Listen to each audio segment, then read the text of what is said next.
Welcome to our blog called Can This Woods Be Saved? I live here in this beautiful woods in Chester County, Pennsylvania, where it's a rich, fertile woods, and we have many kinds of native trees and flowers and bushes, mushrooms and ferns. But the woods here in Pennsylvania are under attack from many sources. We have far too many deer eating all of our young trees in our understory, and in many places there's no young trees around to replace the old trees when they get older and die. And the other problem is we have many plants that have come to this country from other countries, mostly brought by people who came and brought their own native plants with them. And in this country, the native plants from other countries don't have any predators. They don't have any bugs that will eat them, and so they can outcompete our native plants. And in disturbed areas, they can just take over and wipe out our native wildflowers. And the problem with this is all of our native plants are part of a bigger ecosystem, and if we don't have the right plants that bloom at the right time, they can't support the insects that support our songbirds and our small mammals and our amphibians. So our whole ecosystem is changing, and right here at our woods, we'd like to see if we could preserve a little of what we have. So we'd like to take you along on this journey. I'm Donna, and I'll be doing the talking, and my husband Dave Weber is the videographer, and he's got the camera. So thought we'd start off showing you a few of our tools. Our easiest task to start with is removing vines from trees. Most of the vines you see in the woods these days are not native, and they grow so quickly they can actually wrap around a tree and bring a young tree down to the ground. So if the young tree hasn't already been eaten by a deer and it's starting to grow, a vine wraps around it and brings it down to the ground, and it can't grow up. They also climb up big mature trees and they weigh them down, and then in a storm event it's much easier for that tree to fall down or just have the top come off. So an easy thing to do is to remove vines from trees, and it gives you this great feeling. It's really addictive and fun, so be careful before you start. We do have some native vines. Virginia creeper is beautiful. Poison ivy is a beautiful vine. Most people don't like it because you can get a pretty bad rash, but if you're not allergic to it, it's beautiful to look at, and many species of insects depend on it, and songbirds eat the berries, and it's a lovely fall color. So although that's a native vine, and Virginia's creeper's a native vine, and some grapes are natives, it's not a bad idea to remove them from trees because our trees are so stressed that they just can't handle too much more weight. So I thought I'd start off and show you some of my favorite tools. I got these gloves at a garden center, and they give me superpowers, and they go on and cover my hands and my arms, and they have grips on the fingers for traction, and I can really pull out a lot of vines with these gloves. And then if there's a vine with a big root that I can't get out, I love these for hacking around the bottom of the roots and getting the roots out of there that are too tough to pull, and this side you can actually get underneath and pull it out. And then I have clippers that help me unwind the vines gently from trees. You don't want to just rip a vine out because you can rip off all the small side branches of trees, so regular old clippers are great. And then for thick vines, we have this handy little saw that unravels here, and we can use that. And then this lopper is my other favorite tool. You can really reach up high with it and get pretty thick vines. It has gears that give you extra power. And you might be thinking, why don't we just weed whack, or why don't we use a brush hog or just spray? And the reason is because we're not here in the woods just to remove vines for no reason. We're here in the woods to allow the native plants to grow and thrive. So we want to remove the invasives, doing as little damage as possible to the natives that are there. If you just remove an invasive plant, it will repopulate with another invasive plant, because they are much better at populating disturbed areas than our natives. So you want to ever so carefully and gently remove those vines, and then underneath you might find something really beautiful. So we welcome you to come along on the journey with us. Before we get to the more degraded parts of the woods, this is a lovely area we've also been working on. We have a black cherry tree here with its pretty pink leaves for the spring. And what you want to see in a healthy woods is you want to see a lot of layers to the woods. You shouldn't be able to look through like a park. So this is an example, this area here, of what a lot of our eastern Pennsylvania woods look like.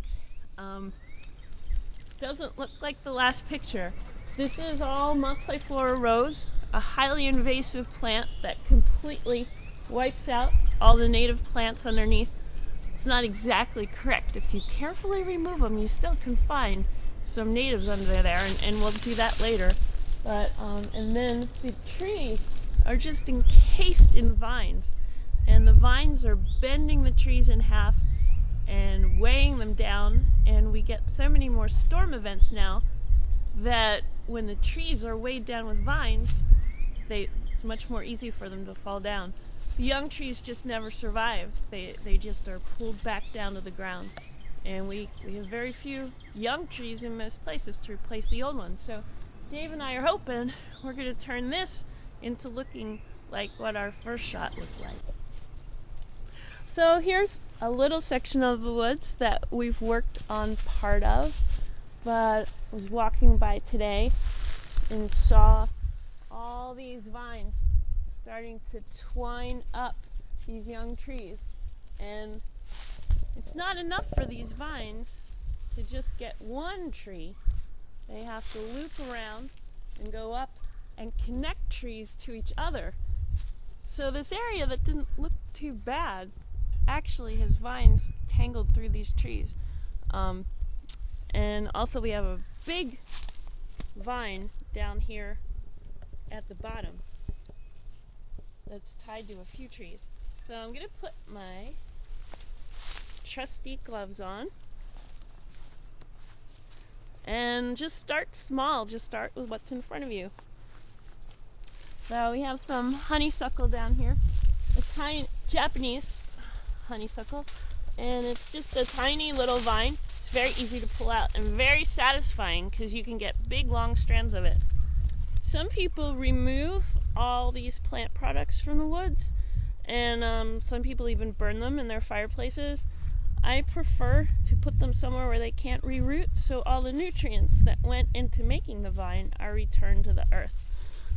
So I'm just going to put that here because those roots will not reattach. And here's some more, and here's some more. That was just about to start going up this tree. And that's coming off of this right here. So if I pull on that, I'm going to get all kinds of stuff. That wasn't a very exciting one. Here's a big one. And this one was attached to a big part over there. So let's go see where that's coming from. So here's some Solomon seal getting ready to bloom, so we don't want to step on that. So this is the big vine that other was coming from. So I'm glad I pulled it out, but I didn't get the root. I'm going to grab my clippers.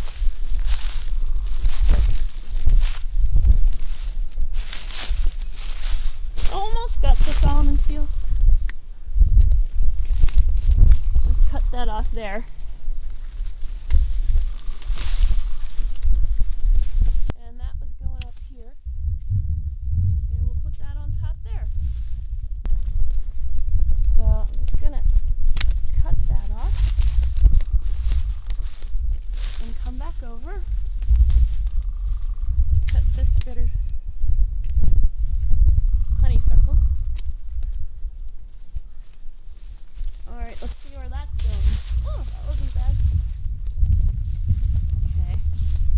So what I've noticed in nature is most native Pennsylvania plants are really symmetrical, and they might have curve to them, but it's very pleasing to the eye, and there's not a lot of crisscross. It probably has tangles of vines.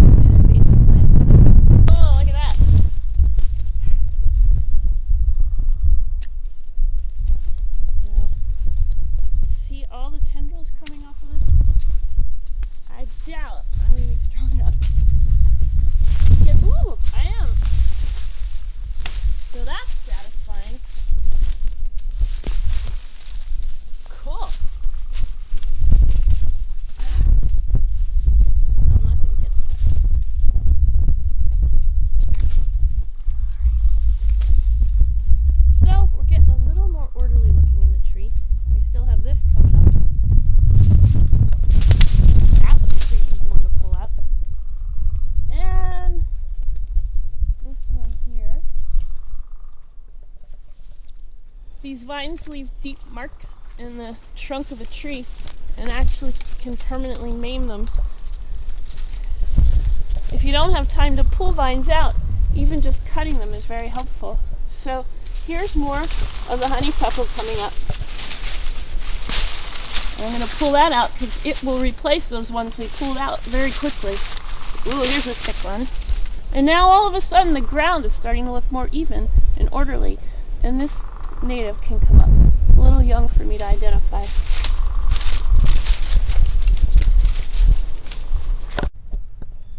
Okay. I know a lot of future vine pullers are worried, what about poison ivy? Well, in April in Pennsylvania, it looks like that little tiny plant there.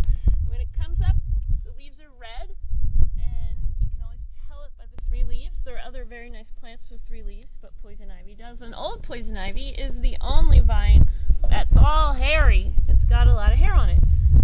Now, poison ivy is a wonderful, wonderful native plant if you're not allergic to it. It supports many, many insects that support our songbirds, and it also provides berries in the fall for our birds to eat too.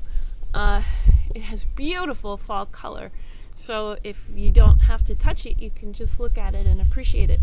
One tip, I'm around poison ivy all the time, I get it all the time, is just always wash your hands, your face really well when you come in from the woods. Cover up as much as you can. And the first time you notice any little bump on your hand that could be poison ivy, put some Cordate on it, and it should be fine. Bad cases probably need you to call your doctor and ask for some steroids. But in Pennsylvania, there are some other native vines that are useful, but for our purposes, I would say any vine you pull off a tree is a good idea. Our trees are so stressed by so many factors that even the native vines are just adding more stress. So if we're starting out here with pulling out vines, anything that twines around a tree that you remove is going to be very helpful. There's not too many native vines that are stressed or endangered. Well, there's none. So you can be pretty good just pulling out vines. So this little plant here you don't see a lot of because deer love them. Deer eat these. It's called maple leaf viburnum, and it's just starting to leaf out. It won't look like that when it gets farther along. And it has beautiful, beautiful pink, white flowers in the summer. And you can tell an area without too much deer browse because you'll see a lot of maple leaf viburnum. And we have quite a bit here, hoping we get more. So right here is something that we don't see very often in Pennsylvania. This is a young oak tree in the red oak category, and deer have eaten most of them. And this one is here, completely encased in wineberry and multiflora rose and barberry and bitters and honeysuckle. This is bittersweet, not barberry. It's also growing through a wire fence. Start little and chip away, so that wineberry pulled out pretty easily. So I just like clearing out everything that doesn't belong. But there's a lot here that doesn't belong.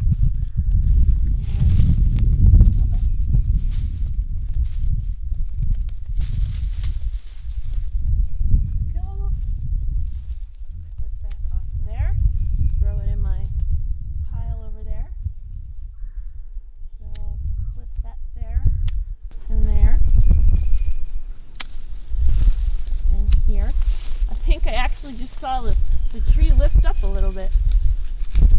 And then I'm going to really carefully unwind these pieces of vine because I can reach them. As this tree starts to get taller and stand up straight, it's going to be hard to reach. The oaks, like all trees, put out side branches that are pretty fragile when they're this young. So you want to try to do this without breaking off any side branches. So I just keep snipping away. This part is easier without gloves on. So this part is free. Now we have a big multiflora rose that really hurts. Really hard, sharp stickers. So I'm gonna cut that back here. And you can see the invasives usually work in tandem. So this multiflora rose is giving the vine a ride. And so this is the twirly twiny thing, so that's what we want to get rid of. Here's little tendrils attaching to the tree.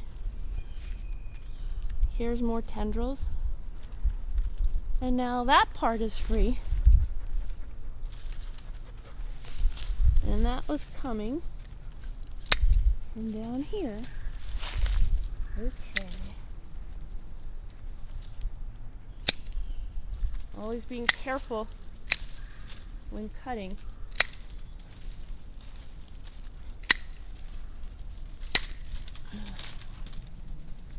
All right.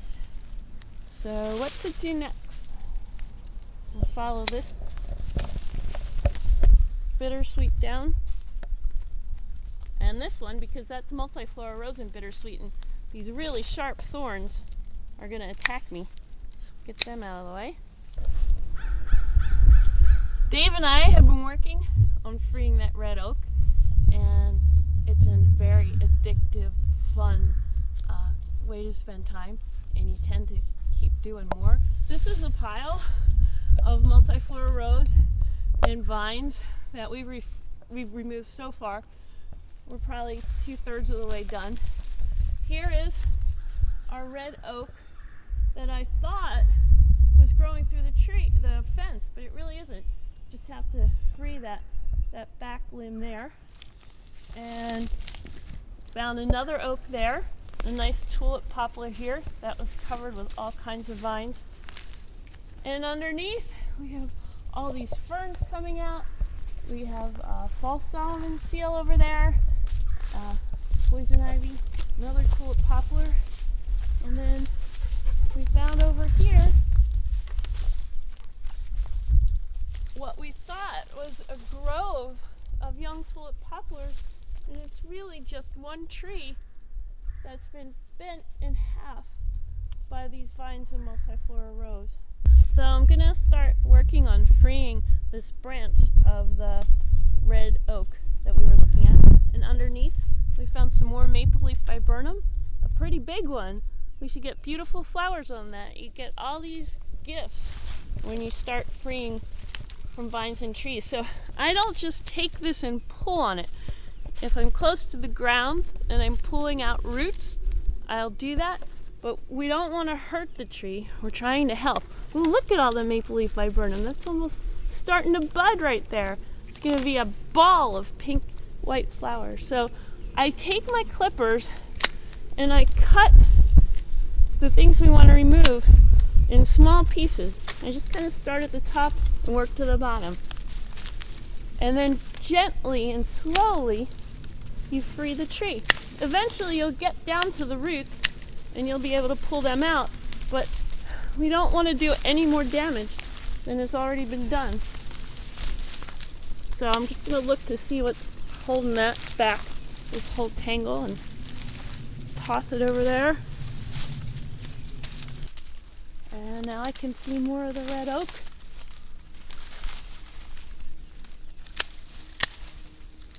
This is all vine growing on the fence. I'm pretty experienced at this, so if you're not, you probably want to go really slow. So here is that tangle of vines and multiflora rose that Dave and I have hacked away at. And now we have lovely tulip poplar trees. That one has risen up a little bit. We didn't completely finish releasing that. I think it's spice bush. And there's our oak.